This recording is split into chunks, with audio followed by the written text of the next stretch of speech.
Tom Walton, Here. Steve Chowski, Here. Ed Mason, Yeah. Eric Ciccarone, Here. Rick Charette, Jim Freeman, Here. Clifton Camp, Present. Charlotte Coleman, Here.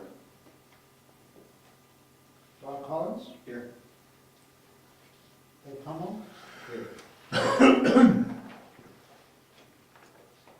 missing one.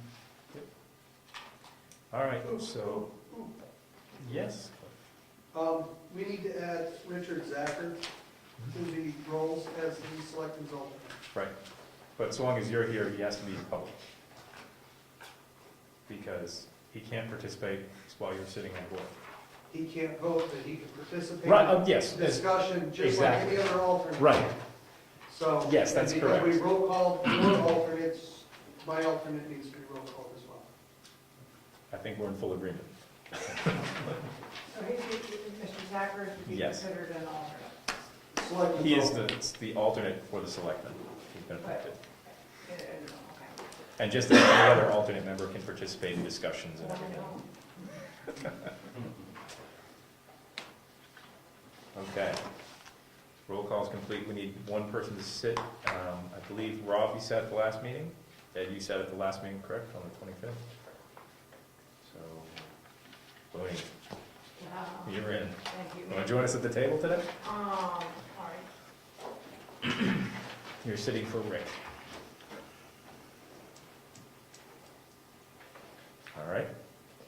So, first item of business is announcements, correspondence, and mail. And it has been quite a 2-week period since we last checked the mailbox. We have had quite a few pieces of mail. They generally break down into 2, or actually 3 items. The first one, which we won't really delve into too much, but it has to be mentioned because it's official correspondence. Several meetings back, I mentioned a news article I saw in the paper that new flood maps were being developed for the state of New Hampshire, county by county. And sure enough, we have received a bunch of maps. I have not had a chance to look at every single map, and I see different stamps on them. But we should probably review these between this meeting and the next meeting and discuss them at the next meeting if necessary, to see if our floodplain has changed at all. This is from FEMA. Not really sure how the whole floodplain reevaluation process works, but there's some light reading here. So, You know, now that the Department of Homeland Security is involved, I'm sure it could be a very interesting one. yeah. So I will definitely have to read this between now and the next meeting and figure out what we have, if anything's changed. Yes, ma'am. Would you be sending that down to the Conservation Commission too? Yeah. There we go. Half the trees in Brookfield were destroyed to make those maps. The second item is from the New Hampshire Land Surveyors Association.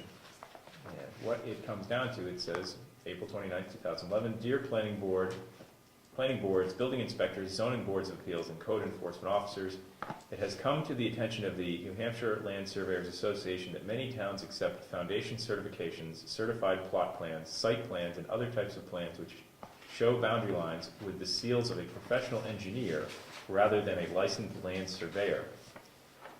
The law is quite specific in that only licensed land surveyors or the Superior or Supreme Courts of New Hampshire can determine boundary lines.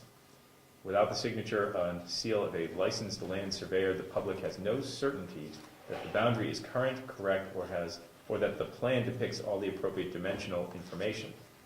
We understand that many subdivision, site plan, and zoning regulations use engineer and surveyor interchangeably. The two disciplines are very different and have different laws and administrative rules governing each. We request that you amend your regulations to conform with the laws of the state of New Hampshire at your earliest convenience and refuse to accept documents with the improper seals. The laws and regulations are intended to protect the public, and it is imperative that your requirements are consistent with those laws. There are, of course, some exceptions to the law. See RSA 310-A:74, As an example of some of these exemptions are the Department of Environmental Services allows septic designs and site assessments to be performed and permitted by permitted septic designers. Mortgage plot plans require no seals by any professional, and condominium floor plans may be stamped by either an LLS, PE, or architect. We've enclosed copies of the applicable sections of the New Hampshire statutes relating to surveying and boundaries for your convenience. If you have any questions or concerns, please feel free to contact the NHLSA office. Note, this letter has been slightly revised from the letter previously sent out on August 15th, 2008. We found it important to resend as a result of several violations brought to our attention. Sincerely, Brian K. Bailey. And true to its word. Well, this is from the New Hampshire Land Surveyors Association, and he is, it says here on the side, he's the president of the association. Can I comment on that? Yes, please, go ahead. That's, the law is pertinent only to situations that require an A2 survey. We don't necessarily require that. They have been after that for years, for all the towns to require that for someone to build a house, because that'll drum up plenty of business from the surveyors. But the site planners, as long as there's no boundary disputes or questions, have been accepted. As in the instance of septic review and all that. Sure. So, that's kind of like, we're kind of slow now, so let's. What sections are they referring to in our, Well, they are referring to, Mr. Chairman, yes, there's copies right in the back. oh, well, it's the RSAs that they're referring to. The RSAs that they have included are 310A:54, which is land surveyors. 310A:72 also, which has to do with violations and penalties. 310A:73, which is restraint of violations.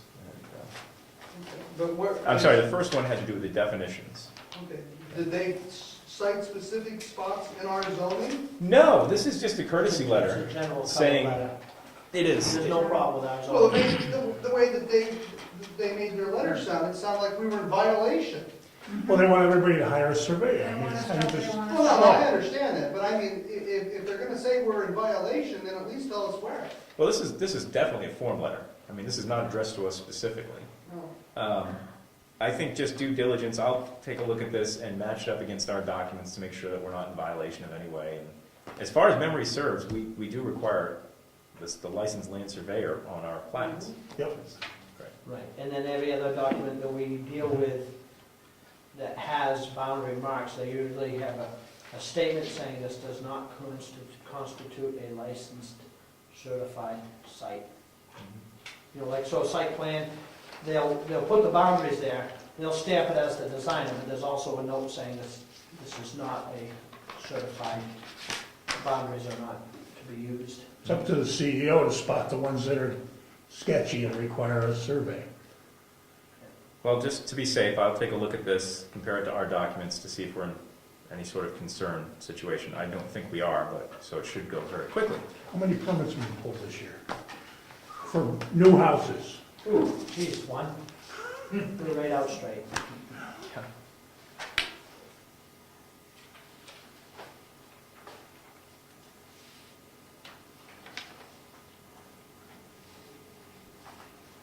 What was the report I heard today? The house values to be valued at like 8.25%. Sorry to catch off. We got some mail. What's all that other mail? Huh? So we have a third issue that came up previously and ties into our further agenda item, which is farther down, which has to do with the town website. At the last meeting, Steve had come in and said he had a few friends email the board. After some digging, it turned out that the emails that were sent electronically went to the email address that's on the website, which was still forwarding to Eddie's email account. So we have requested twice now for the webmaster to reroute that to my email account. As of this afternoon, or this morning, it wasn't rerouted. So I don't know if, as of right at the time of this meeting, I'm still not receiving anything through that email link, Jim Stoller minutes. as far as I know. So what we have here, this stack, is a test email that was sent on April 26th Now, you recall, our last meeting was April 25th, and at that meeting, I said I would look into it, and that's why we have it on the old business, so this will also be discussed at that time. We have George should have it up for me. We had 8 emails and 90 letters, all specifically addressing our board's use of the town website, and politely requesting that we continue to use the town website to post agendas, draft minutes, and various documents. 90? 90. That is awesome. That is very We've good. we've never gotten that much interest on anything we've ever done or not done. Amazing. The whole time I've lived here. I think that's great. How many of Have them? we managed to piss that many people off? It's awesome. Well, for in an effort like this, form letters, they are what they are. Yeah. But I don't think we've ever had 90 people show up to anything. And to have 90 people even... Town meeting. Thank you, yes, town meeting, but anything Fair. directly to our board. Barely. Yeah. Well, with town meeting, we have over 100, don't we? But to have 90 people correspond with us to tell us that we're a bunch of jugheads and that we should use the website, that's great. You know? I think it says a lot for the use of the website. And It does. everybody should pay attention to that. Mr. Yep. Selectman. So I think this, if you would like to have, all of these, by our rules, have to be incorporated into the minutes for this meeting. So I'm going to not read all of them, because most of them are form letters. Does anybody have an objection to that? Want me to read every single one? Could you? Read at least one? I think it might be appropriate to read one of the form letters, and then any that are not form letters, or that have extra notes added to them. You gotta look through. Well, here's, If I've written. no, I do understand, the form letter basically looks like this. I believe there were probably 2 to a page cut in half distributed. Planning board, as a resident or property owner in the town of Brookfield, I respectfully request that the planning board continue to use the town's website as a venue, in addition to the Route 109 bulletin board at the town hall and Stone Corners bulletin board, for the posting of hearing announcements, agendas, and minutes of the planning board. The website is an important and useful tool for disseminating this information, and this one happens to be signed Francis Perry Jr., April 27th, and it's signed and it has his property address. The next one is from Diana Peckham, same exact text. Following that's Gail Patchquin, Deborah Manning, Cheryl Perry, Richard Peckham, we're all familiar with Richard, Craig Evans, Steve Patchquin,